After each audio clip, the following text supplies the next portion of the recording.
Yeah, I appreciate everyone joining. We're excited to launch a couple new products this month, which we've been working on for quite a while. I'll go ahead and get to it because I know it's pretty late in the evening, but I just want to go ahead and start. This is a little bit of a summary of the things we'll be talking about. I know a lot of you are already familiar with the RG3 and sort of how it works is anti-inflammatory, particularly with the brain. We'll also be talking about, in particular, a fat loss cream that we have that's really, really exciting. I think a lot of people will really like. We'll also be going over PNC27, a peptide which has been used to treat some types of cancers. We'll be going over melanotan-1. Melanotan-1 has been asked for a long time. We traditionally have just offered melanotan-2, but now we have another treatment strategy for vitiligo and some other products. We'll also be going over FGL and we'll be going over MOT-SC, one I'm excited about, dihexa, PTD, DBM, NAD, and then GHK and hyaluronic acid. We'll be have all of these available starting next week.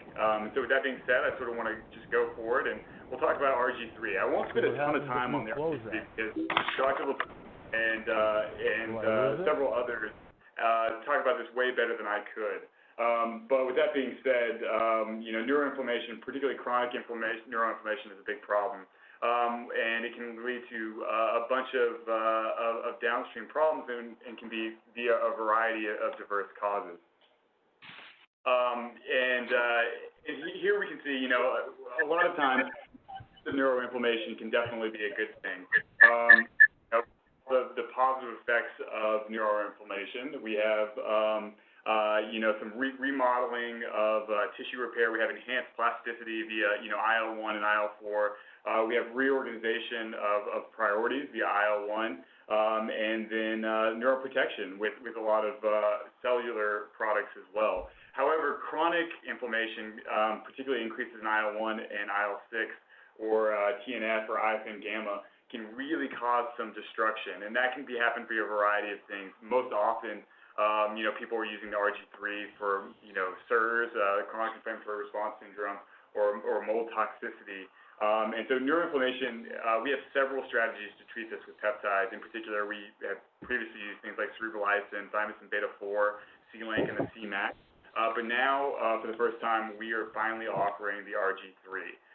And so just to go in a little bit more into that, like I said, neuroinflammation is also associated with glial cell activation, and that leads to a breakdown of blood-brain barrier permeability, and so we get risk to neuron survival. And so how do we treat that? Again, I already mentioned some of the things, but in particular, we're going to use RG3 as a nasal spray. And again, this is a Panax ginseng derivative. It's one of the active ginseng saponins, which is very, very anti-inflammatory. Besides the anti-inflammatory effect, it actually has much more research as it relates to its anti-cancer benefit. Whenever we wrap up this webinar, I'll be sending out both the recorded webinar as well as links to all the data behind this. You can see exactly how it performs and how it's been studied in things like diabetes and helping with insulin sensitivity, how it works in cancer, how it helps reduce scar formation, and some other things as well. So there are a lot more benefits even beyond the typical neuroinflammation treatment that most people are using it for. Again, this is probably one of the best examples of how it can help with neuroinflammation. And I always like to reference the study pictures directly, but I'll be sending this out as well. Again, this is going to be reducing IL-6 and TNF-alpha. Both of those we saw in the earlier pictures as products which are activated and upregulated in low-grade chronic inflammation and then also high-grade chronic inflammation. And again, so then we get into dosing.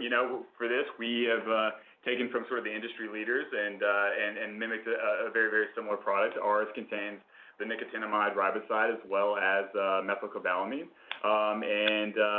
What we found is that, one spray in the east nostril, up to 2 sprays in the east nostril 3 times per day, and for normal cognitive support, just once daily. We sell these in 15 and 30 ml nasal sprays. Traditionally, I would say most people end up going with the 30 ml for sort of a month's supply. and again, the most common side effects of that tend to be, we've seen a little bit of nausea, which is, I would say, very, very rare. Some headaches, some nasal irritation, and some eye irritation. I would say that those are actually far more common. And unfortunately, in order to get some solubility, we have to use some binders, and those are a little bit irritating. So definitely something for your patients to watch out for. And if they do have any issues with that, you can always think of using a similar product like the C-Link and the C-Max, which would also help reduce some of that neuroinflammation. And so again, I didn't want to spend too much time on the RG3, but I definitely want to spend a little bit of time on these two new topical fat loss products, the aminophylline and the glycyrrhetinic acid. We actually have aminophylline has been used for quite some time in order to help reduce subcutaneous fatty tissue. And so it actually reduces the thickness, and I'll go over some studies in a minute, but we have been using these in Topicals. We're about to go up to a larger concentration, but it really helps reduce just fatty tissue. So we use a lot actually in women in what we've been doing so far in their thighs and arms, and we are now doing a lot with the visceral adipose tissue on the stomach, the subcutaneous adipose tissue on the stomach as well. This is applied twice daily. Usually we've been doing it in spot areas, so we only use 0.5 ml. That recommendation will actually be going up to 1 ml over the selection daily in our more dilute concentrations. So getting into the products we're actually using, the glycyrrhetinic acid is actually one of the ingredients found in licorice. It's been shown to have a lot of different capabilities. In particular, its pharmacological capabilities include anti-inflammation and antibacterial.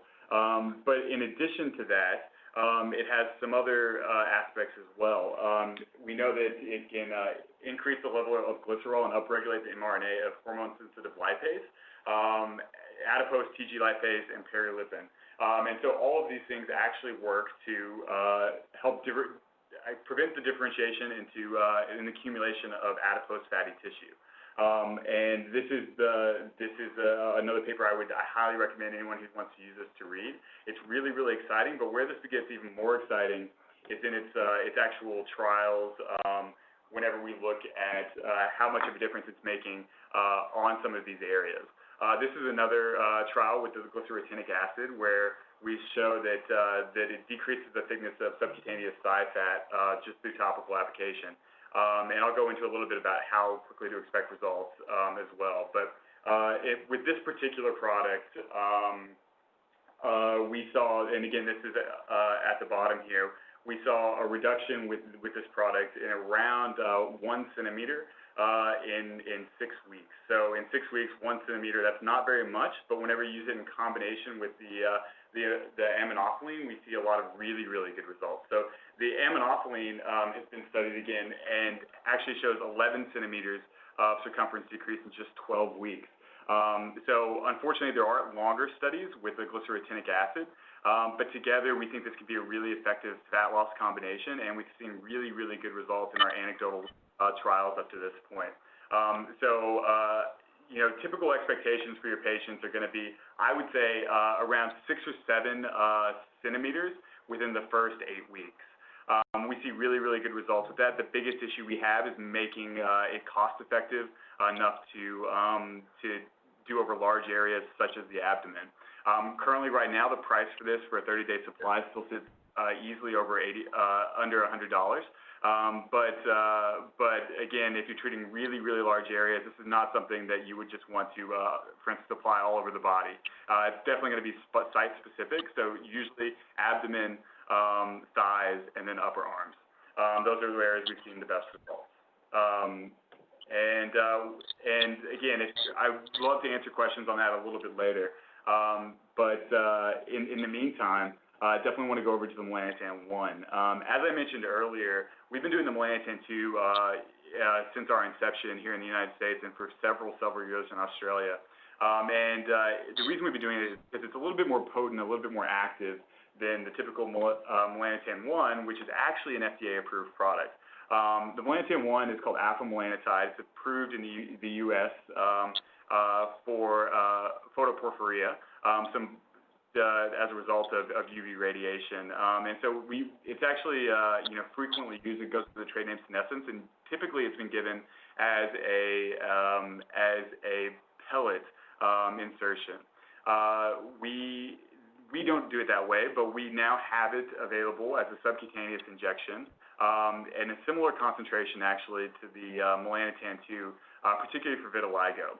And so obviously this is, vitiligo is obviously very, very common. It actually happens in 1 in 100 people, and it's obviously an immune component. These show some of the before and afters with treatment with the melanotan-1, but it has to also be used in combination with UVB therapy. So traditionally it would be given at just around 200 micrograms daily, along with UV exposure. And we get pretty significant results, and we've actually seen this in our patients as well. And again, this is again relatively old hat, but I will be sending out a lot of information going into some of the pharmacokinetics of this and some of the dosing in case you have any patients. The next one we want to go into is one that I'm extremely excited about. This one is actually not going to be available for another 3 weeks.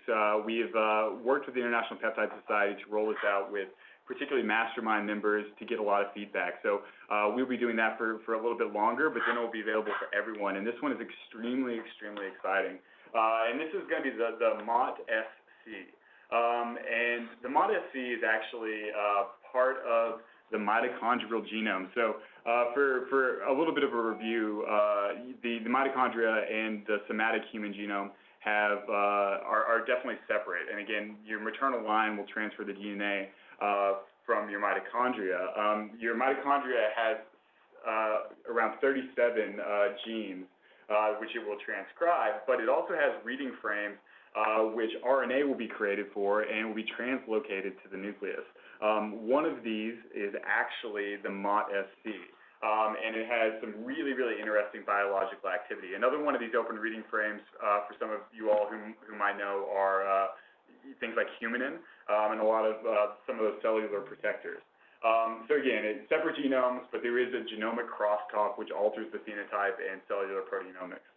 And again, here's a good example of this, where whenever the mitochondria is actually is sensing stress, whether it be high reactive ROS species or any type of metabolic related stress, this open reading frame is actually expressed a little bit more often, and can cause some genetic changes to the somatic genome, which will help with homeostasis and promote resistance to metabolic stress. Just going through this, this is actually actually a polymorphism that's found in high degrees to the Centurion population in Japan. A lot of those people who are living to over 100 and up to 120 will often overexpress this polymorphism in their DNA. So this is definitely something that has, I guess, some application to longevity as well as metabolic health. And I'll go into a little bit of the metabolic health here right now. On a cellular level, MOT-SC directly inhibits the methionine folate cycle, which accumulates ACAR. For those of you that are particularly attuned to performance and sports, doping, and things of that nature, ACAR is often used in both horses and human athletes to activate AMP kinase, which can help with, again, cellular energy, help with performance. And so we're taking advantage of that pathway that is typically activated in energy deficits in order to restore homeostasis and to sort of end that catabolic process. And so this one is really exciting for us because we can turn on the signals that we also turn on with growth hormone and growth hormone secretagogues. So again, ACAR will increase the AMP kinase and PGC1 alpha. In addition, another thing that will increase PGC1 alpha are things we know also have a performance and benefit for endurance. So this, if you're sort of asking yourself, who is this going to be used for, who might this be useful for, it's going to be just about all your patients. Those patients that are experiencing metabolic issues. This will help correct that. It'll increase GLUT4 receptors in muscle, help with insulin sensitivity issues. Beyond that, it'll protect against, obesity and the accumulation of adipose tissue, not just from a metabolic level, but also from a sort of an aesthetics level. And then beyond that, it'll help with neuron survival in the brain with reduced inflammation. It will help with endurance, so there's people who want to be endurance athletes. And then above all, we also know that it increases lifespan just due to genetic polymorphisms we've seen before. So there are a lot of really, really exciting mitochondrial peptides, but this one is definitely, I think, one of the most exciting. They've already sort of are in creation of a oral version of this. It's a small molecule that is also really, really exciting, and people are definitely attuned to. For those of you with athletes, this one probably jumps off the page as well. But I should note that for the first time, they developed a testing protocol on February 15th, I think. But it actually still cannot develop it. So if anyone's on a WADA anti-doping list, this one is not a worry. And so again, this is again, just talked about sort of its effect on skeletal muscle, which helps with the uptake and clearance of fatty acid metabolism, which is obviously great for insulin sensitivity. The other thing is we've seen previously is that in injections in mice, it prevents age-related insulin resistance and high-fat diet-induced insulin resistance and obesity. So even in these peritoneal injections, they saw loss of subcutaneous fat. They saw loss of visceral adipose tissue. They saw better insulin sensitivity. They saw less inflammation. They saw less bone loss, which is obviously another really, really exciting thing. And again, this one looks like it could be really good across the board. So far, and this is another, sorry, before I go on, this is another MOT-S study, which basically shows that much like insulin sensitivity, if you are obese, you can actually you can have decreased levels, almost like you would have a decreased response to insulin. Although some metabolic stress will increase this transcription from the mitochondria to the somatic genome, too much of it actually just causes a negative feedback and you don't get production anymore. And so several people, if you have any obese patients, that most likely they'll have much, much lower levels of circulating MOT-S or the MOT-SC than most others. So again, this has been used to sort of treat or been given exogenously to sort of correct that imbalance. And traditionally the dosing protocol for this is still being worked out. In athletes, they've traditionally used it at very, very high doses, around 25 milligrams once a week. We are using much, much lower doses, around 5 milligrams once a week. But again, our results have been fairly positive in terms of both weight loss and performance in what we've done thus far. So definitely really, really exciting for us, and one that will have a lot of applications across a lot of different patients. Another one of the IRB type products we've been pursuing with the International Peptide Society has been the PTD-DBM. This is a really, really exciting one that was originally developed and created in Korea. And again, it's very, very new. Even of November of 2017, they started creating these products. And what this is particularly tackling is it's specifically targeting factors which are upregulated involving men and women, and that is they're targeting the WNT beta-catenin pathway. This has been implicated, and I'll go forward a little bit. The W-beta pathway is implicated in hair follicle development and hair follicle regeneration. Particularly, we know that if we can activate this pathway, we can rescue DHT-induced suppression of hair follicles. And not only that, we can not only rescue that process, we actually reverse it. We can actually create new hair follicles, which is really, really exciting from a mechanism of action.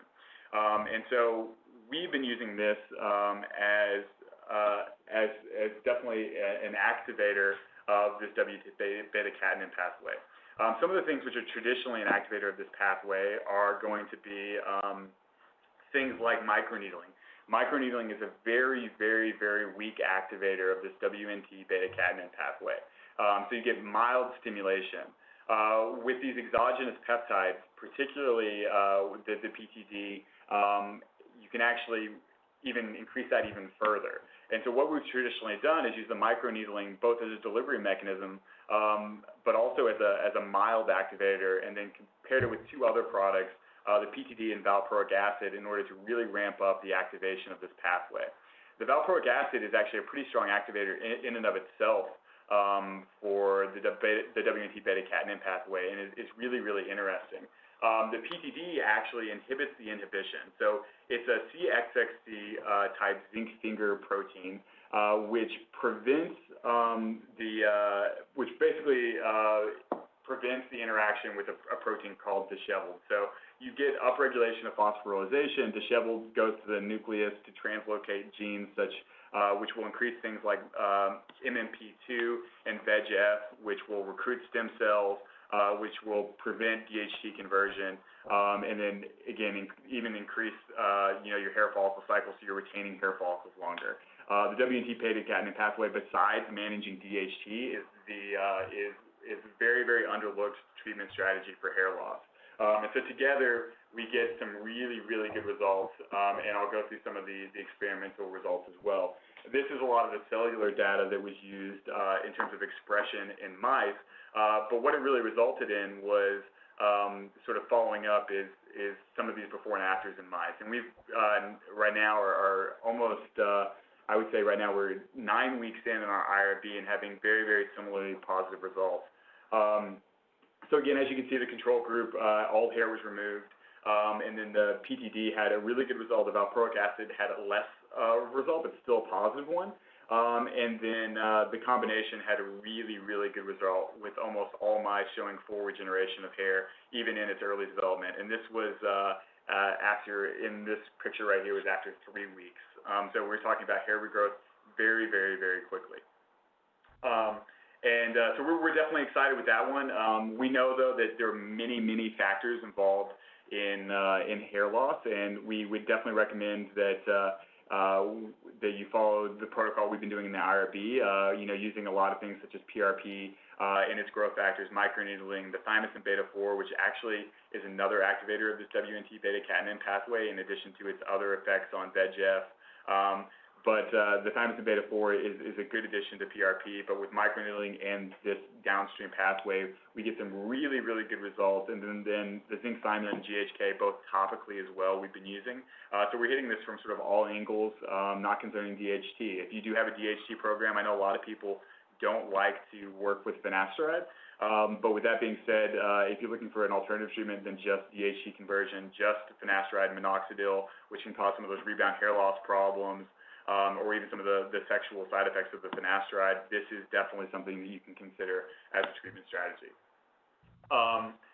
The other thing that we'll be talking about is the PNC27, and we're actually lucky enough to have Nima Alavi here. Nima, for those of you who don't know, really is one of the large pioneers of peptides. He sort of started a compounding pharmacy called Como Compounding in Australia, which was really responsible for bringing some of the first medical grade peptides available for clinicians and their patients.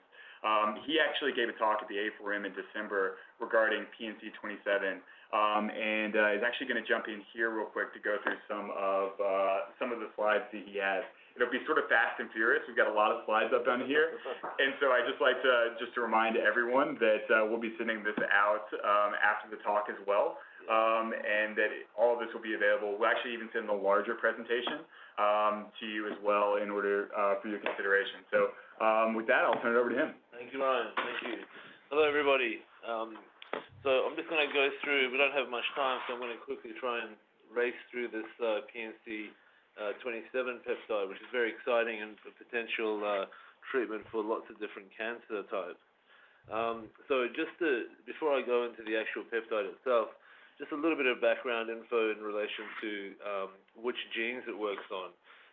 So you'd all be familiar with the tumor suppressor genes that are naturally occurring in the body. Now we all know cancer arises when the tumor suppressor genes stop working, and the tumor suppressor genes function like brakes, and they keep the cell numbers down. And when these suppressor genes start to malfunction, that's when we start seeing the incidence of tumors and cancers start to develop.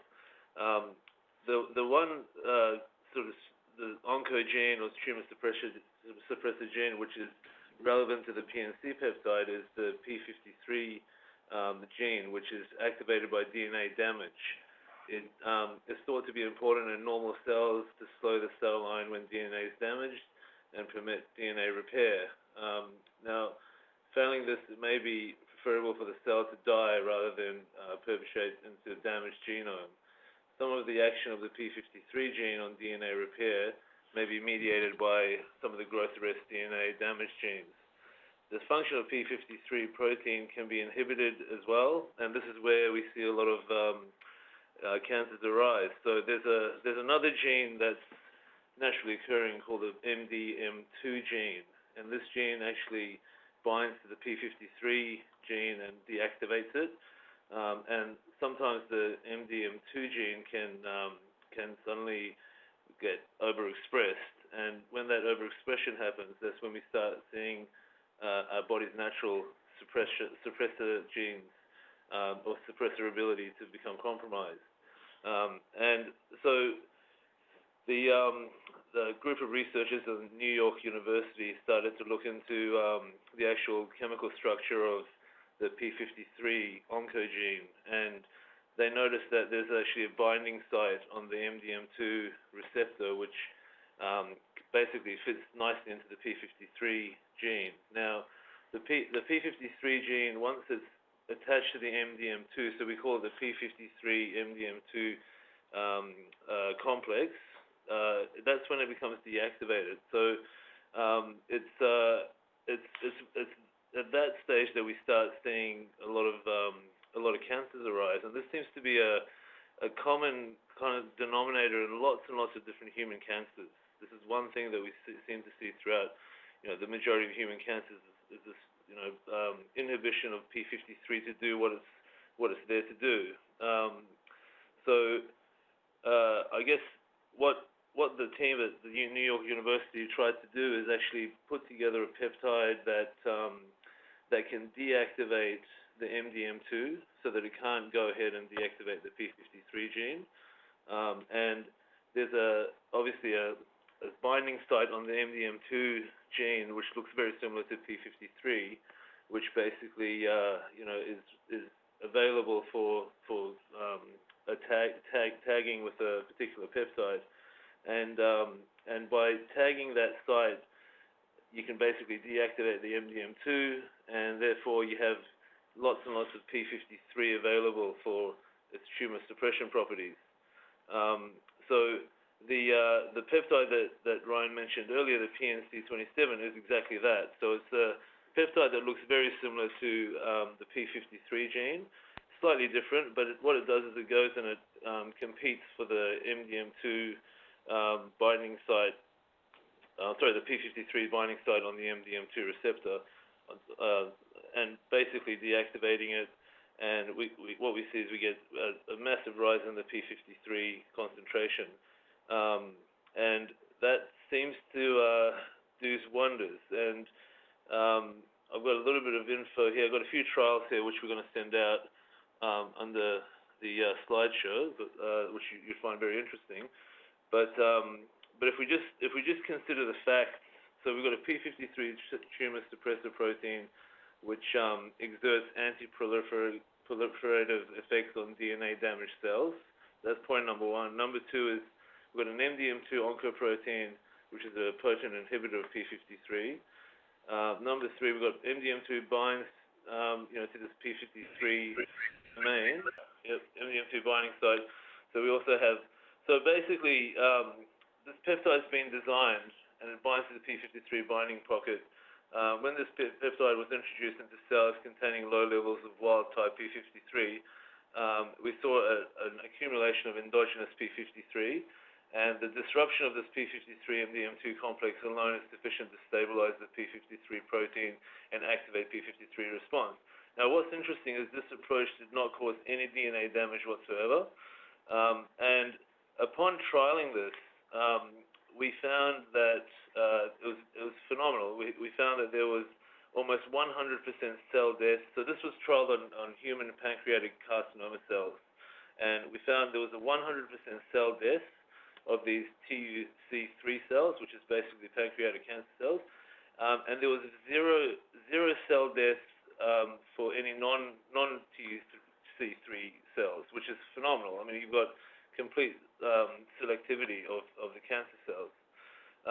So the PNC27 peptide was 100% cytotoxic to human cancer cells in culture, whereas the control unrelated peptide attached to the same sequence had no effect on the normal cell lines. So basically, this was also trialed on K562 cells, which is basically your leukemia type cells. And again, there was nearly 100% cell death with by measuring the LDH release, in contrast to zero normal cell death, which is quite fascinating. So again, they repeated this kind of experiment on different types of human cancers. So from colon cancer cells to epithelial cancer cells, they trialed it on osteosarcoma cells, human colon cancer, human breast cancer, and they found the same thing, that we were getting complete selectivity of cancer cell death. So having cytotoxic effects that only are applicable to human cancer cells, and virtually zero cell death in any other cell. So very exciting, very exciting. So that kind of got us very interested in this peptide after seeing some of this research, and I went on a little bit further to look at some other research, and it all question was how are we going to get this into firstly, how we're going to sequence it, and how we're going to get it into a appropriate dosage form, because you need to consider continuous dosing with this particular peptide. They found that after 24 hours, this peptide has only 30% of its sort of efficacy. So we need to make sure that there's no sort of PNC free time for these cancers to start replicating. So we started doing a little bit of compounding and looking at different dosage forms. We considered some enteric-coated slow-release capsules to hopefully get some nice steady state levels. Unfortunately, the efficacy is difficult when you're dealing with oral peptides, but we think we've come up with something pretty exciting, and this is basically a formulation of the PNC27, which is utilizing something called Poloxima 407. For those of you who haven't heard of Poloxima, it's a reverse thermal polymer, which basically is very watery at low temperatures, and it becomes very viscous at high temperatures. Now, the beauty of it is we can infuse it with the PNC27 and basically have it being injected into intramuscular sort of site twice a day, and it takes roughly 4 or 5 days for the Poloxima to break down. And during those 4 or 5 days, as it's breaking down, the Poloxima is releasing the PNC. So essentially we're creating a slow-release injectable, and this is the only way we believe we can get this continuous dosing with the PNC27, which is essential for its efficacy. So there's a little bit more information here in relation to the type of carriers that we attach to the actual PNC molecule. There's carriers that will allow it to enter into a cell, and if we can get it into a cell, then we can utilize the apoptosis kind of outcome rather than the necrosis outcome. But however, whether or not we attach any kind of carrier, the efficacy on cancer cells is still phenomenal. It's just with necrosis, you just increase the stress response to some extent. But yeah, look, that's probably all that I've got time for here. There's a little bit more in the slides, but very exciting. So definitely watch this space for the PNC27. I believe, Ryan, we've got the product available. Yeah, absolutely. And again, all of these products will be live on on Monday, and we will make sure that that everyone is available to order them. Actually, we're going to give a 20% discount to anyone who actually attended this webinar live. And so if you want to order at any time in the next month, you'll have that discount available. Beyond that, sort of in the follow-up, we'll also give some recommendations on dosing. So you'll have new dosing protocols as well as some other things. The NAD is actually available now and has been. We just wanted to let everyone know that it is available. This is definitely one of the products on our list. The NAD via IV therapy has been one of those things we've been working with for a little while now. We've actually even sort of converted it or tried to convert it to a subcutaneous dosing protocol. I won't necessarily go into that, but generally the NADs for IVs, for those of you who aren't familiar, traditionally began for an anti-addiction treatment, sort of trying to help reset the brain. There's a lot of people who train sort of in Louisiana, in New Orleans, on this drug treatment protocol, and it became very, very popular very, very quickly. And even now, you have several clinics who are still booked out for long times with the NAD. And it's been written about in Vice. It's got sort of a pop culture following just for a cellular energy, like brain reset. And generally, there's a lot of conflicting data on NAD as a supplement generally. If you listen to some webinars like, or some people like, Navdeep Chandel from the University of Chicago, we know that there's not a lot of data to show that NAD is, necessary in high levels, but we do know that the NAD to the NAD H ratio is really, really important in several things. We also know that NAD declines with age. SIRT1 and PARP1, have been implicated in both aging and all use NAD as part of their substrate. So in order to, remodel chromatin, increase immune function, and help with demyelination and reducing the reactive oxygen species, there are a lot of things which it does, and so I have a ton of data on that, more so than I can even than I could probably even provide. But I highly recommend that you look at some of the things out there. Right now, we're doing NAD via IV, and we have a subcutaneous injection protocol. There are several things, though, that are coming down the line, both from an oral product as well. For those of you who are interested in the NAD and the NAD science, another one that I would recommend you taking a look at is called MIB. It's sort of, as you all know, NMN is a precursor to the NAD formation, and MIB looks to be sort of the best way to supplement function. And there is actually a lot of good data on the NMN increasing NAD levels and yielding some actual therapeutic results. At the moment, though, NAD for IV is traditionally given over a very, very long IV. Some people will delay it, even up to 8 hours. Some people will do it, over short amounts of time. But a lot of times the end goal is a sort of euphoria feeling. And in order to do that, it usually tends to be several IVs over the course of several days or a couple weeks. And so if you have any questions about that, I'd love to answer more. I'm actually, just due to the time the webinar is actually taking, I think that we might actually just talk about the FGLL, the FG loop peptide for cognition, and the dihexa, another really, really exciting product for cognition in its own separate webinar. I'd still love to answer questions for whoever is here. But before I go on, I also saw how often, a couple questions on the NAD, in particular, how often can you do the NAD infusions? Most people are doing that, like I said, almost back-to-back. For the addiction protocols, it's one NAD infusion a day for, generally 7 days. And that can be a lot of time in office. Like I said, it can go over 8 hours. Some of the side effects you get with dosing that tends to be, tightness in the chest, feeling like you need to go to the restroom. It can be pretty intense, actually.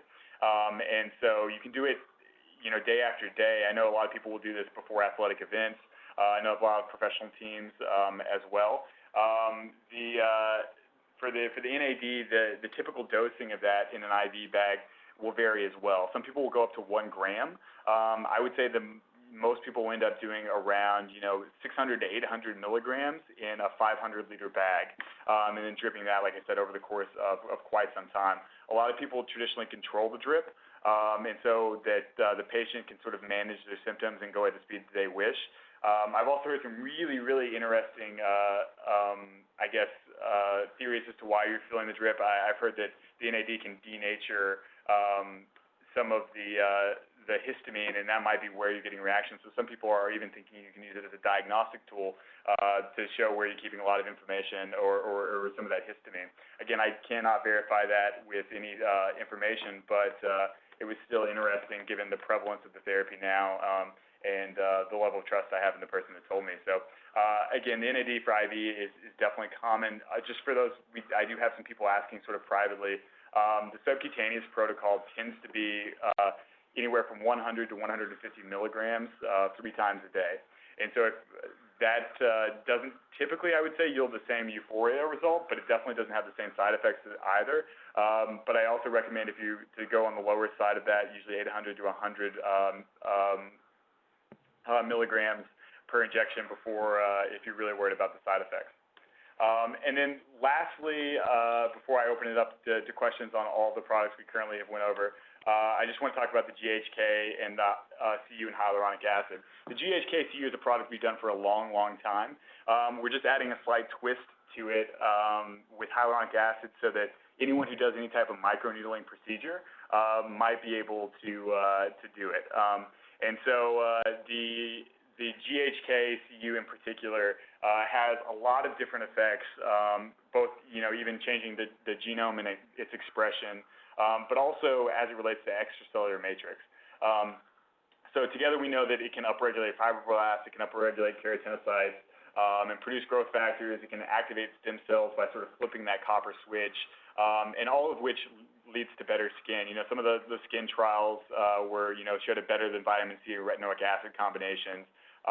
That it reduce wrinkles in even just a week. So for those of you who haven't tried it as a cream, you can already get that now, but we're also offering now the GHK with hyaluronic acid so that people can use it pre-microneedling. Whether you're doing something like a application of PRP after post-microneedling or whatever it might be, we've now been using this as a glide, and we've had some really, really good results with it, just like we've had some definitely more positive results than I would have imagined with just the GHK cream. So if you haven't tried that, I highly, highly recommend it. We've had some very, very satisfied patients. And so, with that, I'd love to sort of open it up to questions. Again, the things that we covered were, the PNC27, the GHK copper, the NAD, the PTD DBM for hair loss, as well as the MOT-SC, and the melanotan-1. And all of those hopefully will be helpful. And I do see some people asking about surgical scars. I definitely know the GHK can help in that. Traditionally we recommend a combination of the GHK and the BPC. Traditionally we'll do that as a concentration of around 2 milligrams per ml for both of those, and apply just around 1 ml of the cream or to cover the surface area of the scar. Unfortunately, I don't know that I'll have a lot of time to discuss dihexa, but I promise I'll send a lot of information on it.